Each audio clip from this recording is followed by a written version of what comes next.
Darac nous faisait le plaisir d'être là, puis il a eu un impératif.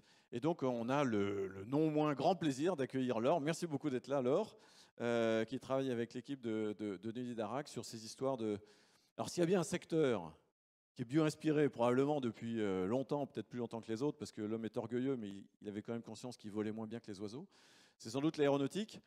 Et ce qui est vraiment intéressant, c'est que ça reste un énorme sujet de perfectionnement et d'amélioration. On y a été invité tout à l'heure, comment améliorer notre performance environnementale. La bio-inspiration reste un énorme sujet de recherche et d'application chez Airbus. Merci de nous dire pourquoi. Merci beaucoup. Merci Alain. Alors, nous le savons, effectivement, c'est en observant et en jalousant la nature, en regardant des plus lourds que l'air si élevé, que l'homme a eu envie de limiter, merci, que l'homme a eu envie de limiter pour en arriver aux avions actuels. Durant cet échange, aujourd'hui, mon objectif n'est pas de revenir sur ce parcours, mais plutôt d'illustrer le fait que le biomimétisme et la nature constituent aujourd'hui encore des opportunités et des moyens fabuleux de répondre à nos enjeux actuels de l'aéronautique. Donc, depuis 40 ans, les progrès du transport aérien sont incontestables, notamment sur le plan technologique. On a gagné en sécurité, heureusement, en vitesse, on peut parcourir de très grandes distances très rapidement aujourd'hui, en confort également pour les passagers. Et ces améliorations se sont accompagnées d'une amélioration environnementale, sur le plan environnemental très très importante. Donc on a quand même réduit nos émissions de 70% environ, donc notre consommation, qui est directement liée à notre consommation de kérosène, et également le bruit d'environ 75%. Et finalement, l'empreinte CO2 du secteur aéronautique n'est pas si élevée, puisqu'elle est, par rapport à d'autres secteurs, elle est de 2 à 3%. Ce sont les chiffres qu'on trouve aujourd'hui. Donc on pourrait se dire, bon, on pourrait en rester là. Sauf que c'est un secteur qui ne fait que croître depuis des dizaines d'années. Et les prévisions de trafic aérien montrent une croissance encore pour les années à venir importante. Et le secteur aérien en a conscience, et tous ces acteurs ont pris un engagement très fort qui est celui de réduire de 50% les émissions nettes du secteur, de tout le secteur aérien, d'ici 2050 par rapport à un niveau de 2005. Ce qu'on voit sur cette courbe-là, en vert, c'est ce qu'on est capable de faire, ce qu'on sait faire, ce qu'on a déjà identifié. Donc on a fait un certain nombre d'investissements, on va renouveler certaines flottes aussi, donc les avions les plus polluants seront mis au rebut, donc on n'aura plus ces émissions-là. Et voilà, on a fait des investissements et on a un certain nombre de technologies identifiées pour y parvenir. En bleu, c'est le bond technologique qui nous reste à faire. Donc on voit qu'on a vraiment un impératif d'innover et d'innover vite si on veut remplir cet engagement qui est ambitieux, et on a besoin pour cela d'ouvrir un peu peut-être nos domaines d'expertise vers de nouveaux horizons. D'autant qu'on a identifié qu'on aurait un palier technologique autour de 2040. On ne saura pas forcément quoi faire de plus. Donc voilà, avant 2040, il nous faut réagir. Donc c'est très rapide. Voilà. Pour arriver en fait à la partie verte du graphique là qu'on a vu, ce qu'on est capable de faire, il nous a fallu comprendre un certain nombre de phénomènes, notamment les forces aérodynamiques, donc la force de portance qui permet de s'élever dans l'air, la force de traînée qui est la résistance dans l'air. Un avion, un oiseau, pour se poser, il doit ralentir et éviter de s'effondrer, de chuter. Donc il doit rester en l'air. Donc pour ça, il va augmenter l'angle qu'il forme avec le sol et il va augmenter la surface de ses ailes au maximum. Un avion Airbus, c'est strictement la même chose. Il augmente son incidence et il déploie un certain nombre de volets de dispositifs hypersustentateurs pour pouvoir se poser en toute sécurité. Et plus récemment, donc là c'est la photo que vous voyez, on a vu se déployer des flottes d'avions avec des ailes un petit peu particulières. Donc ce sont des ailettes en bout d'aile et c'est inspiré des rapaces. Les rapaces ont ce genre de dispositif. Donc ces rapaces permettent finalement de limiter les tourbillons qui viennent se former en bout d'aile sur une aile classique. Donc là, on a vraiment une grosse perte d'énergie en moins et virtuellement, cela reviendrait à augmenter d'autant la surface de l'aile. Donc c'est une solution qui a été développée à la base sur l'A380 pour des raisons d'envergure. On était limité à 80 mètres, ne serait-ce que pour pouvoir accéder à certains aéroports, tout simplement. Mais après, c'est une solution qu'on a mise sur l'A320 et on a pu comparer les performances d'un avion avant et après la mise en place de ces ailettes. Et en fait, on s'est aperçu qu'on avait gagné avec ces ailettes 4% de consommation et d'émissions, ce qui est absolument énorme dans le secteur de l'aéronautique. Donc ça, c'est une première innovation assez récente que vous pouvez voir au quotidien. Bon. On parlait de maximiser la surface de l'aile, là, l'oiseau quand il se pose. Un champion de l'efficacité aéronautique, à qui on n'a rien à apprendre, c'est l'albatros. Donc l'albatros a des ailes de très très grande envergure, très fines, ce qui fait qu'en fait il va très très peu perturber le milieu dans lequel il évolue. Donc avec le temps, en fait, on se rend compte en regardant l'envergure des avions, l'évolution de l'envergure des avions commerciaux, on s'aperçoit que cette envergure a augmenté. Par contre, on est encore très très loin de l'albatros. Vous avez quelques chiffres là dans le texte. On est encore très très loin de l'albatros, tout simplement parce que dans notre cas, avoir des ailes très longues, c'est une véritable pénalité de masse. Donc ça veut dire qu'on est obligé d'apporter des renforts structuraux très importants. Donc voilà, on perd en poids et pour nous, ça n'est pas forcément rentable.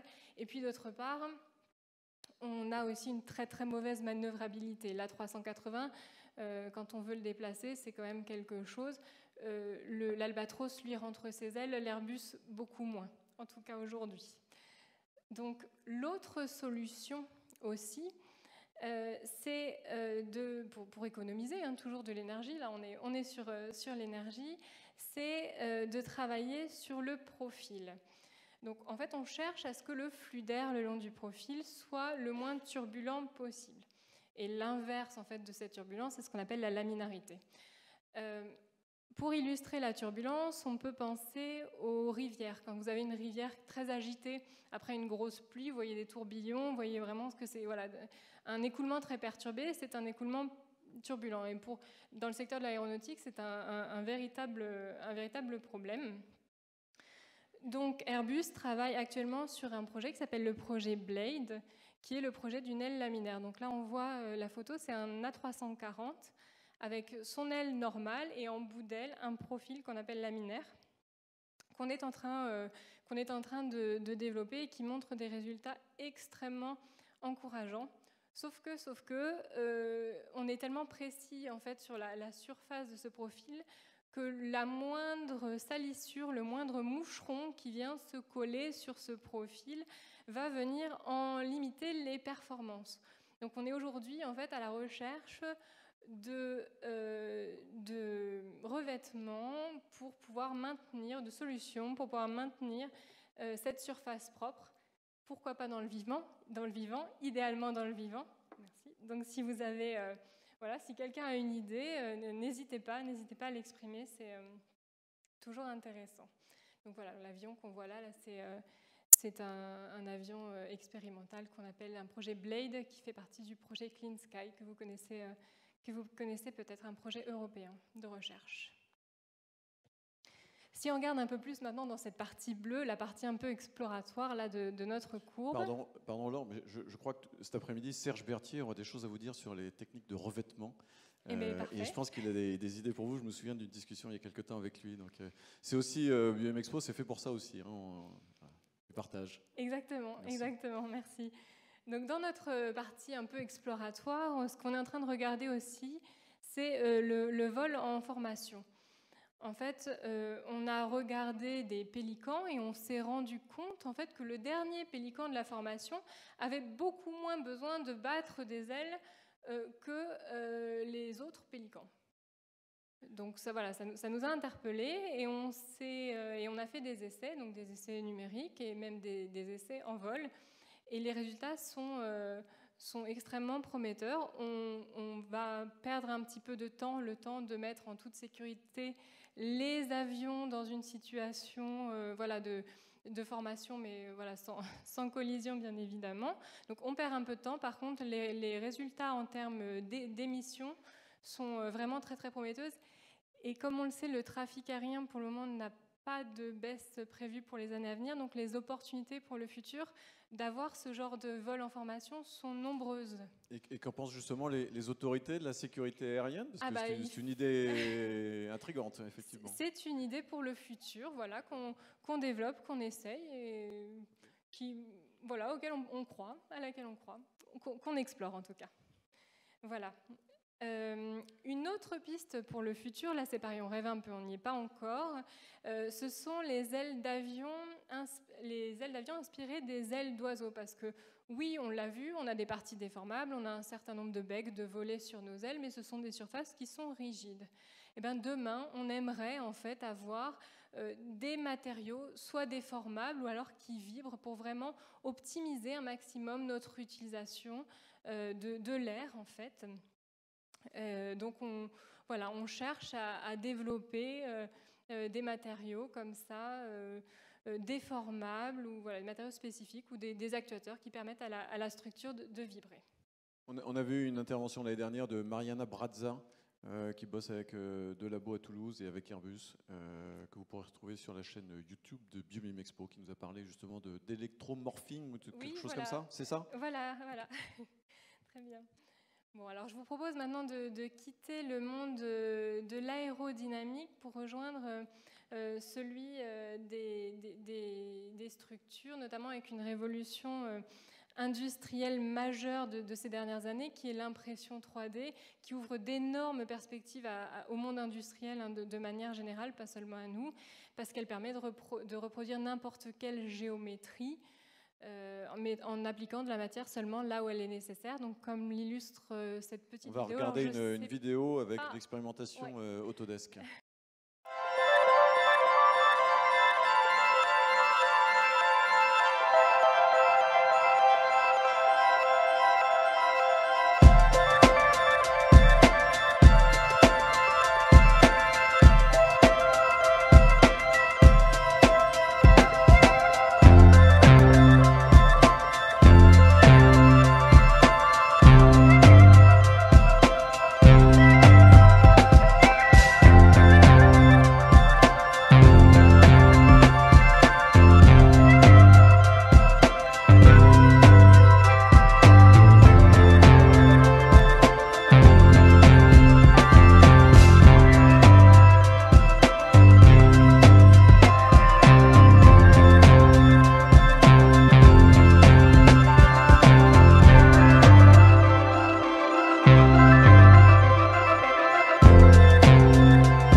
cabine bionique qui est issu d'une association entre Autodesk et Airbus. Et pourquoi est-il bionique? Parce qu'il vraiment, l'algorithme est programmé de manière à imiter la structure quadrillée qu'on trouve dans la croissance osseuse des mammifères. Donc on a vraiment là un exemple d'algorithmie inspirée du vivant qui est très intéressant.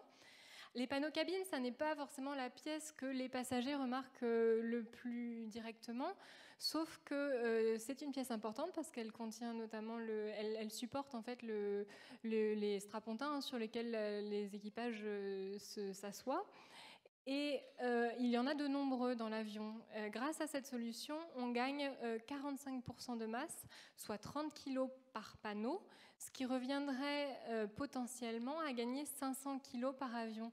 C'est absolument énorme. Donc ça, c'est vraiment une des nouvelles possibilités rendues, voilà, une nouvelle possibilité de l'impression 3D qui est pour nous vraiment une source d'inspiration pour le futur énorme. Allègement de matière et allègement allègement de masse et allègement de quantité de matière utilisée pour ces panneaux. Quantité de matière Antonio Molina parlait de l'allègement des matières ce matin. Complètement. Alors là, si on essaie de reproduire le même design en fait mais vraiment ce design-là, avec des matières, des procédés de fabrication plus classiques, là on a une économie de 95% de matière. Sachant qu'avec des procédés industriels classiques, on n'irait pas vers ce genre de design, mais pour vous donner une idée de ce qu'on économise.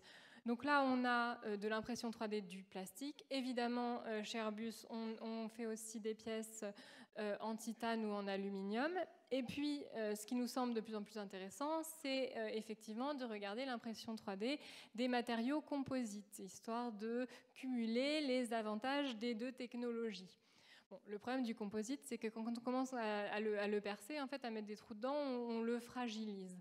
Donc Airbus travaille aussi sur des composants hybrides, composite, métal. Et donc là, on a l'exemple d'une ferrure qui est une ferrure titane composite.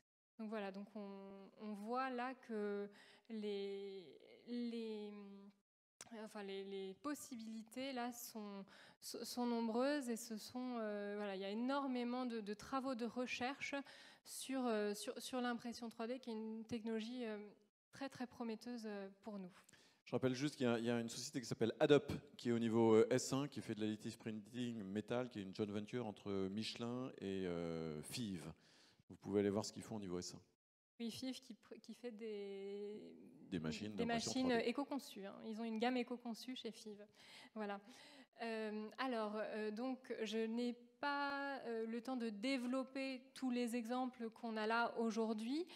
Cependant, on a aussi des exemples sur les structures et les revêtements chez Airbus, notamment la peau de requin, qui est aussi une des stars du biomimétisme. Airbus en a tiré, donc il y a une structure en micro-sillon. Donc on a observé en fait que grâce à cette structure, on avait moins de frottement, donc moins de traînées. C'est complètement contre-intuitif pour un aérodynamicien qui va chercher la surface la plus lisse possible, mais c'est pas grave, c'est comme ça, c'est une réalité, c'est mesuré, on l'a prouvé, et Airbus en a tiré un revêtement pour la voilure. Donc la technologie est prête, on est maintenant en phase d'industrialisation, donc on rencontre les défis d'industrialisation qui sont normaux en fait dans nos développements.